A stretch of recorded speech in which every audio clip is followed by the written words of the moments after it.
আজ ভূমিকায় যখন রসিক সরকার, তার একখানা গান গাওয়া অত্যন্ত দরকার।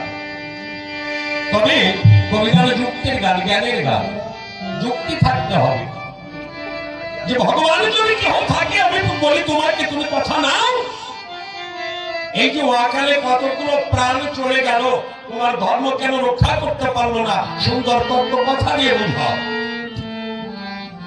অকালে প্রাণ যাওয়া বোঝো না আমাদের দাদা, মানে তার যাওয়ার সময় হয় নাই, অথচ অকালে ছেলে মেয়েরা ধরে যাচ্ছে। কারো বয়স 20, 25, 13, 12, এই 30-এর ভেতরে ছেলে মেয়েরা কেন আত্মহত্যা করছে? আসলে কি ধর্ম বলে কিছু আছে? যদি থাকে, তোমার ধর্মে কেন রক্ষা করতে পারে না? সদ্য রসিকলাল সরকার বলেছিলেন, তার একটা গানের মাঝে কবির দূরদর্শিতা কত দূর, কত মধুর। একটু ভাবুন, প্রশান্ত মহাসাগরে এলিস নামে একটা জাহাজ তৈরি হয়েছিল। পত্রিকায় দেখেছিল রসিকলাল সরকার, এত নিষ্প্রাণ মানুষ মারা গেল, নিষ্পাপ মানুষ মারা গেল, প্রাণ হারালো। একটা মানুষ জীবিত ছিল। এমন করে সমুদ্রের ভেতরে কাসিমের পিঠের করে 3 দিন ধরে ওই কাসিমটি তাকে ভাসিয়ে রেখেছিল। সেদিন রসিকলাল সরকার আমি লিখেছিলাম, উদয়াল কেন তোমার এমন খেলা মনে পড়ে? অভিযানে এসে যখন ওই যাত্রী ওই সমুদ্র থেকে মানুষটিকে তুলে নিয়ে গেল, হেলিকপ্টারে যখন উঠে গেল, কাসিমটি মাথা উঁচু করে 3টি ভোট প্লেস দিয়ে আবার জলে ডুবে গেল। কেন? ভগবান যদি হয়, তার কাছে তো সবাই সমান হয়, সকল ভক্ত, সকল মানুষ একই হবে। চিন্তা করে দেখো, ভেবে অকালে কেন মানুষ প্রাণ হারায়, আবার কেহ শত শত বৎসর সুখে বেঁচে রয়। কেন তোমার এমন খেলা পলে পলে অকুলে তরাও কারো, অকুলে তরাও কারো, তারওয়া ডুবাও জলে। কেন তোমার এমন খেলা?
বাবা ভুলে ভগবান ফেলাই দিত, সেটা নমগান কবিগান, মানে কোন আর দরকার ছিল না। যদি দাকতটা সেজে অন্য জায়গায় দিত তাহলে বাঁচিয়ে যেতাম। তবে আমি প্রগতি জানাই, আমি শুনেছি গাইয়ে যদি ভিক পাই না, তাই না? আমি কমিটি কর্তৃপক্ষ সকলকে প্রণাম জানাই, মাকে আমি সশ্রদ্ধ প্রণাম জানাই। কেন? আপনাদের আশীর্বাদই বাংলার কয়েকটা জেলা মিলে আমি কবিগানও করে বেড়াই, বলি সবার সামনে দাঁড়িয়ে এসবই আপনাদের আশীর্বাদের কাজ। এলাকাতে গায়ে যদি ভিক পায় না, কিন্তু আমি 2-4 পালাম এই গায়ে আমাদের অঞ্চলের ভিক্ষারি পাই, মানে গান আমি পাই। এতে একেবারে অস্বীকার করার কিছু না, তাতে করে বোঝা যায় যে ভালোবাসা আছে। তবে বেশিক্ষণ গাবো না, কেননা বেশি দিতে গেলে খুশি হবে না মায়েরা, শ্যামও কেমন কাজ করবো না, তাতে আমার কখনো যুক্ত থাক আর থাক। ওরা ভগবান আমাদের ওই ভগবান না শিক্ষা করতে বেশি। পূজা হচ্ছে কালী পূজা, এই কালী পূজার শেষ পূজা, এই মঙ্গলবারের পূজা, মানে এবছরের আমাদের কবিগানেরও শেষ। এরপরে 2-1টা জ্যৈষ্ঠী তো হলেও হতে পারে, বর্ষাকালে 2-1টা কবিগান তারা হয় না, ছুটি অবসর। তো যাত্রা কবি একই দেবতা, কনসার্টও তাই। এই মাসের শেষের পূজা। হরিবল হরিবল।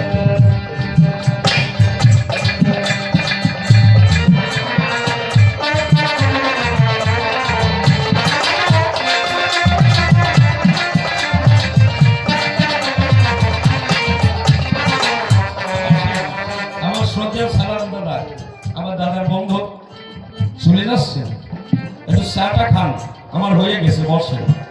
শ্বশুর, আমার শ্বশুর ওই যে গল্প দিলাম না, নাম কি শুনেছেন? নাম হচ্ছে আব্দুল্লাহ, মানে আমি মশাই, উনি মিয়া, তবু আমি জামাই। ওরে মনের সাথে মনের যদি টান থাকে, মাইয়ে না দিলেও জামাই হওয়া যায়, বিয়ে না করেও স্বামী হওয়া যায়। বিয়ে না করে স্বামী হয় কি করে? আমি এখানে কবিগান করছি, আমার সারা বন্ধু আছে, শালিকা আছে, পাশেই তো শ্বশুর পাড়া। কোনো মেয়ে কোনো বউ যদি বলে স্বামী ভালো আছো, কান সে শিখে দেবে না আমার? ওই কমিটি বলবে তোর কবিগান শিখাচ্ছি রাখ। ওই মেয়েটারও বিপদ, আমারও বিপদ।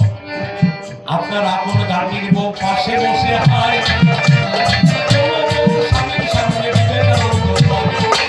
স্বামী বিবেকানন্দ। কোন বউ যদি তার স্বামীর সাথে কয় যে স্বামী বিবেকানন্দ ছবি, কারো কিছু করার আছে? কারো কিছু করার নাই। কেন স্বামী সংযুক্ত, যে নিজে নিজেকে চিনেছে সেই হচ্ছে স্বামী। শ্বশুর শুধু মিলিয়ে দিলে শ্বশুর হয়। আমার আপনারা যেটা দেখছেন ওইটাকে মেয়ে দান করে আমার জামাই করে, এই জন্য শ্বশুর আমার আব্দুল্লাহ, সে মিয়া, আর আমি বিষ্ণু জামাই মহাশয়। আর এই শ্বশুর, আর দোয়া করবেন, আশীর্বাদ করবেন, সুস্থ চিত্তে আপনাদের পাশে থাকতে পারে। আর কারো কিছু টাকা টাকা দেওয়া আসছে না, অনেকে দিতে ইচ্ছে করলেও ব্যবসা আসতে পারে না। ভয় পাঠিয়ে না মা, ওরা 500 দেশে আপনারা 1000 করিয়ে দেবেন, পাওয়ার আছে। শ্বশুর দেশে 500, আপনার দেবেন 1000, তাহলে উপরে উঠে যাবেন। তাহলে আজকের কিন্তু আলোচনায় বড় কি হবে, বড় করতে পারবো না। তবে কপালে কি আসলে আমি এলাকায় মনে বাইরে দেয় কিনা, কপালে না থাকলে হয় না। হ্যাঁ শোনেন, এই কালী পূজা হয়ে গেল, দুর্গা পূজা শেষ, শিব পূজা হয়ে গেল, এই ধর্মদের শেষ, বর্ষাকাল, তখন দেবতার একটু রেস্টে থাকে। ছোট করে বাজাও বাবা, তুমি যে ভালো বাজাও, সাত দোকানে করছে, হ্যাঁ বলছে মারাত্মক অবস্থা বাসি। ওরে বাবা, তার তো মতো সারাক্ষণ হাসি, হারমোনিয়ামের তো জুড়ি না, একটু ছোট বাবা। হ্যাঁ, দেবতারা তখন রেস্টে আসছে, বর্ষাকাল, তেমন পুজো পার্বণ হয় না, আহ্বানও ভক্তরা করে না। ওই সন্ধ্যেবেলা সিনে প্রসাদ দেয়, ওকে আর আসে না। বড় বড় আয়োজন যখন হয়, তখন এমপি, মিনিস্টার, প্রধান তাকে নামতে হয়। সাধারণ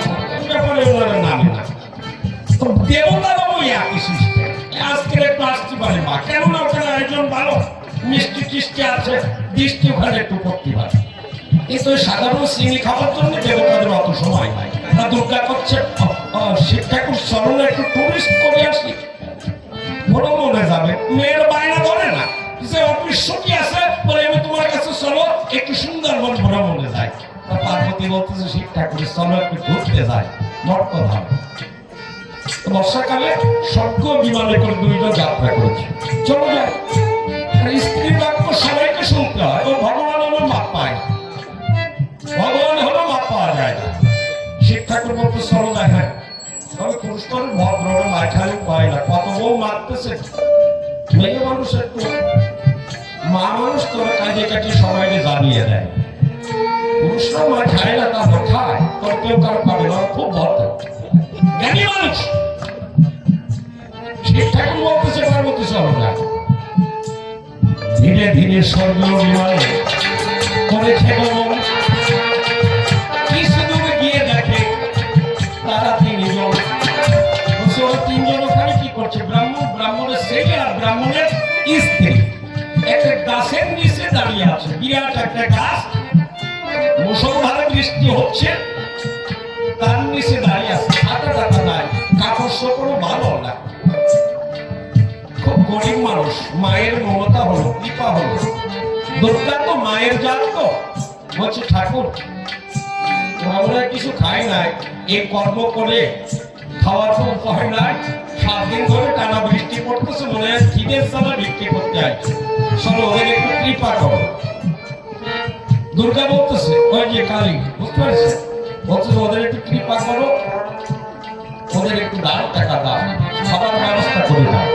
বলছে দেখো অপারগতি, ওদের কপালে নাই, অর্থ নাকি টাকা দিচ্ছ না, মা যাও, যত টাকা দেবো তত ভালো হবে, যতবার ভালো কাটবে, ভালো করবে, যাও।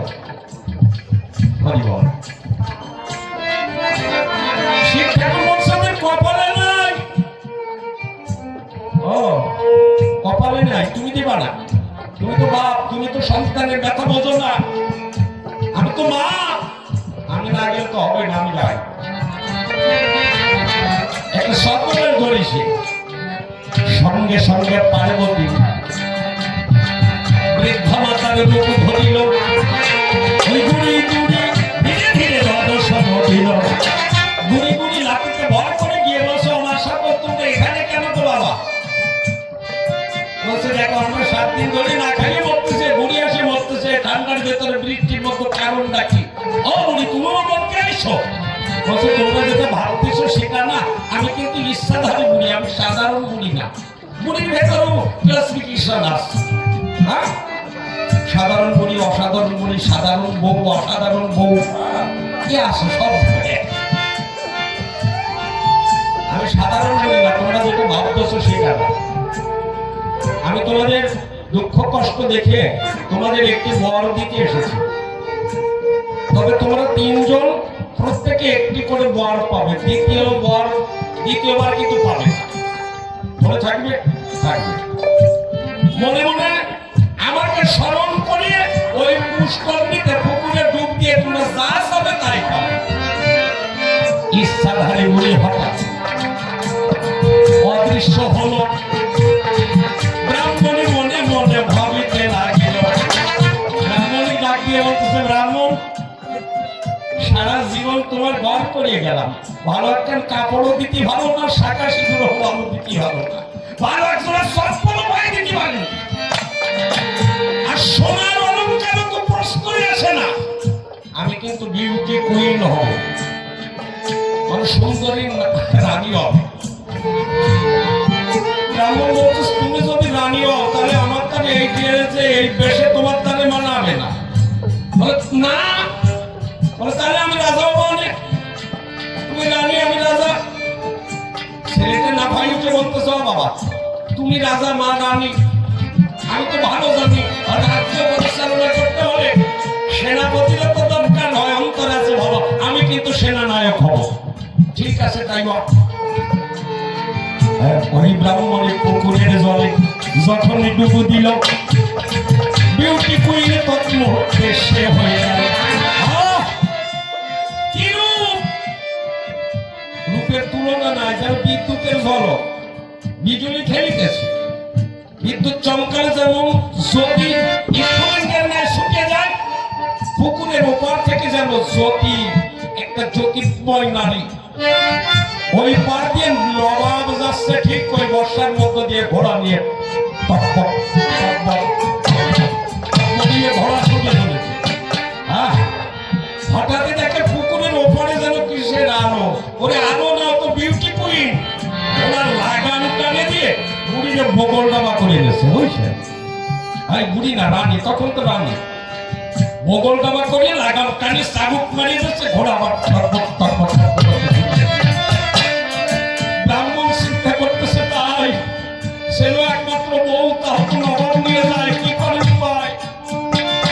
নবাবের সাথে তারা বলে পারবে না, ছোট নবাবের সাথে তো বলে পারার উপায় নাই। তবে ব্রাহ্মণ মানুষ তো শাস্ত্র জ্ঞান আছে, মানুষ বলে না পারলে বলে না, সব কাজ বলে হয় না, করেও কিছু করতে হয়, মানে সব জায়গায় বিরক্ত দেখালে চলে না, সুকৌশলে কাজ করতে হয়।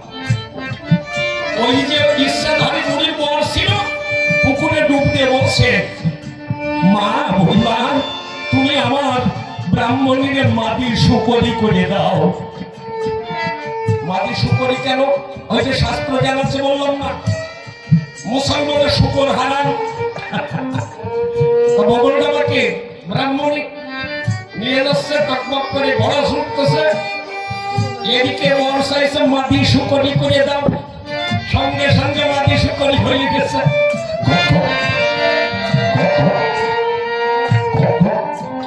শুয়োর কি করে?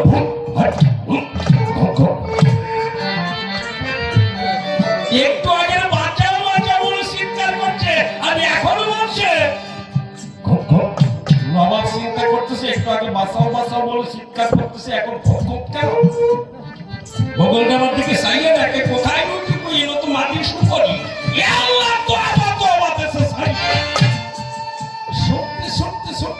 ব্রাহ্মণ আর ব্রাহ্মণ সেকে তারে গেছে, যাইয়ের মুখ শুয়ারের মুখ কিরকম দেখিস না, মানে আমি তো হইয়া গেছি, আমার কি হবে এখন? ব্রাহ্মণ বলতেছে, ফুকারে ও হাঁটিয়ে বলে, তোর মা বর আছে একটা, আমারটাও শেষ, তোর মারটাও শেষ, তোরটা আছে, তুই দেখ সেনাপতি হবি না কি হবে? ছেলেও জ্ঞানী ছিল, জলে ঢুক দিয়ে বললো, বুড়িমা তুমি আমার মাকে আগের মার করিয়ে দেয়। সাত করে আগের মা হয়ে গেছে। শিব ঠাকুর ডাক দিয়ে বলছে, ও পার্বতী, আমি বলেছিলাম না কপালে নেই, জানি না বাবা এই কপালে কিভাবে খাইছে, শেষ হয়ে গেছে, কপালে কি আছে জানি না, কেননা এই কয়েকজন মানুষ, এই কয়েকজন ভক্ত সারা রাত্র ধরে হবে গান, রেজাল্ট দেবেন আপনারা, যদি ভালো হয় আশেপাশে লাইনে হবে, আর যদি না হয় তাহলে সব সার চলে যাবে। কপালে কি আছে জানি, তবে গান খারাপ আসছে না, হ্যাঁ ভালো হচ্ছে, একশো কল খারাপ হচ্ছে, হাত তুলে কল, এই মশাই ভালো, হাত তুলতেছে মানে খারাপ। ও কমিটি বাবুরা আছে, একটু বলিয়ে যাবেন তাদের কাছে গান খারাপ হচ্ছে না, কেননা পরে বলবেন কি গান শুনি না মানুষ টাকা কম দেবে, বুঝছেন?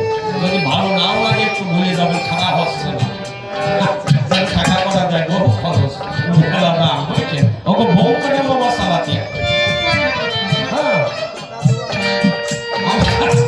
এই গান গাইলে যা পায় ওই দিয়ে তো সব শেষ চালায়। আর করবেন না আফসোস, গান যদি খারাপ হয় আমার গুরুত্ব হয়, ভেবে নেবেন আপনাদের আশীর্বাদের দোষ, আমার গানের দোষ না, আপনাদের আশীর্বাদের দোষ। আশীর্বাদও ভালো হবে, গানও ভালো হবে, আশীর্বাদ মন্দ হবে, গান কিন্তু খারাপ হয়ে যাবে, আমার কিন্তু দোষ হবে না। যাক চলে বেশি বলে প্রয়োজন নাই, দেখি দাদা এসে আসলে তোর কথা কয়, আসলে না আসলে তো পারে না, যাকে চলে বেশি বলে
তবুও দেখে বেড়াই খারাপ সাউন্ড না ভালো সাউন্ড যেখানে যেখানে গিয়ে গান কনসার্ট কবি যাত্রা করতে হবে এই সাউন্ড নিয়ে সব যাবে ছোট্ট একটা গান দিলাম দাদা ভাই কেন না চিনি কেন কবি গান গাই আপনার বলে কবিটির বলে আর হচ্ছে কবি গান দেবে অনেক দাদা তার সমাধান কবি ফেরার গায়ে দিয়ে দাঁড়িয়ে দাদাকে বসা হয় একটু আসলের দিকে আগিয়ে আসা চাই অন্তর মাঝে মধ্যে আসে বলো ভালো মায়ের চায়ের দোকানে গিয়ে মাঝে মাঝে চা খাবো তারপরে আসলে এসে আবারও বসবো দাদা ভাই আসলে এসে গাবে তাহার গান গান শুনিয়ে জুড়াই যে ভক্তবৃন্দের প্রাণ তাই একচুয়ালি বেশি করে প্রয়োজন অল্প করে ছোটদের সঙ্গে করে যায় দেখে ওই গেট দিয়ে মায়েরা চলে যায় ওই মায়ের মন্দির পর্যন্ত বাড়ি গেলে আসে মহল এই কবি গান শুনে মিলন গান শুনতে হবে তাহলে বাড়ি গিয়ে মিলনের উপায় নাই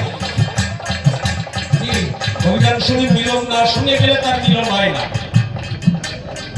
তবে তারা ভীষণ খাতানে না আসে তারা কিন্তু তারা সব কবি গান শুনতে পারে দাঁড়ানি মানুষ বেশিক্ষণ টান সয় না কেননা বেশিক্ষণ দাঁড়ানো যায় কিছুক্ষণ শুনিয়ে তারা বাড়ি চলিয়ে যায় তবে যে সমস্ত মায়েরা খেতা বালিশ দিয়ে এলো তাদের জন্য গান কমিটি আমরা বলে দেশে